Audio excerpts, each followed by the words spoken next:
اسكت قمردين ليالي الأنس يعني مارتن الحجي أستريا أم الدنيا. المحبة والاحترام الاتحاد الأوروبي. هلا وداد، هلا وعيوني، تاج راسي.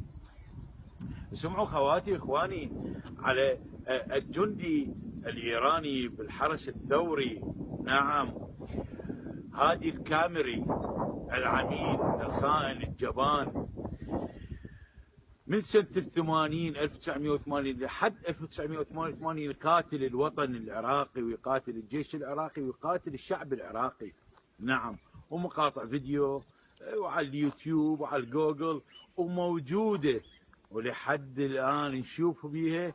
يقاتل ضد العراقيين الأصليين الطيبين. هو هذا عراقي الجنسية، الصفوي العزمي الفارسي المتخاذل الجبان، وهسه جاي يحكم بالعراق وصاير قائد مال حشك المحشي النفه العريض الداعشي الارهابي. هو حشك المحشي النصف الاخر مال دواعش، هو انتو نفس العمله، نعم، الفرس المجوس. هسه صاير وطني. مين انت جابر؟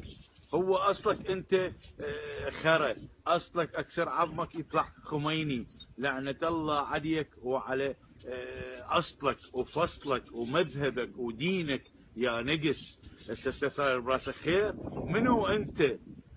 اني الوطني وكل عراقي اصلي وطني، اللي بالروضه وطني. 30 40 سنه انت عايش، مو هسه صاير وطني تحكي بالوطن وبحب الوطن وتحكي لي بغير سوالف. هي جبان والله مع الاسف على العراقيين. تعرفوه هو هذا شنو، واللي ما يعرفه سمع من عندي هسه هذا المقطع الفيديو واعلم بخيله يركبه ويبقى فارسي مجوسي مو عراقي. واطلع برا واطلع من ديرتنا ومن بلدنا، خربت الشعب العراقي والعراق العظيم، نعم.